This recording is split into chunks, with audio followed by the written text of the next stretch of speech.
മഴയായിരുന്നു. ആ മഴ പെട്ടെന്ന് എന്ത് സംഭവിച്ചു? ഹെവി ഷവർ ആയി, എന്ന് വെച്ചാൽ നല്ല നല്ല ശക്തമായ മഴയായി.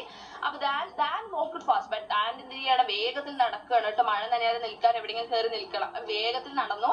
Far away he saw something, ദൂരെയായിട്ട് എന്തോ അവൻ കണ്ടു. ഓക്കെ, അവൻ എന്ത് ചെയ്തു? അവൻ എന്ന് പറയുന്നത് ആരാണ്? അവിടെ ഹി എന്ന് പറയുന്നത് ആരെയാണ്? ആന്റണിയാ പറയുന്നത്. അവൻ എന്ത് കണ്ടു? ദൂരെയായിട്ട് എന്തോ ഒന്ന് കണ്ടു.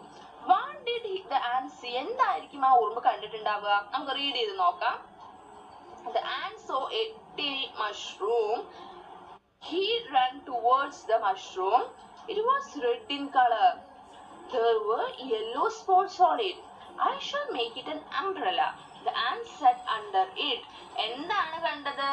ഉറുമ്പ് എന്താ കണ്ടത്? ഒരു ചെറിയൊരു മഷ്റൂം ആണ് കണ്ടത് അല്ലേ? മഷ്റൂം നിങ്ങൾ പഠിക്കുന്ന ന്യൂ വേർഡ് ആണ് കേട്ടോ, മഷ്റൂം എന്നുള്ളത് അല്ലേ? അപ്പൊ ന്യൂ വേർഡ്സ് ഏതൊക്കെയാന്നുള്ളത് നോട്ട് ചെയ്ത് വെക്കുക, സ്പെല്ലിംഗ് പഠിക്കുക, അതിന്റെ മീനിങ്സും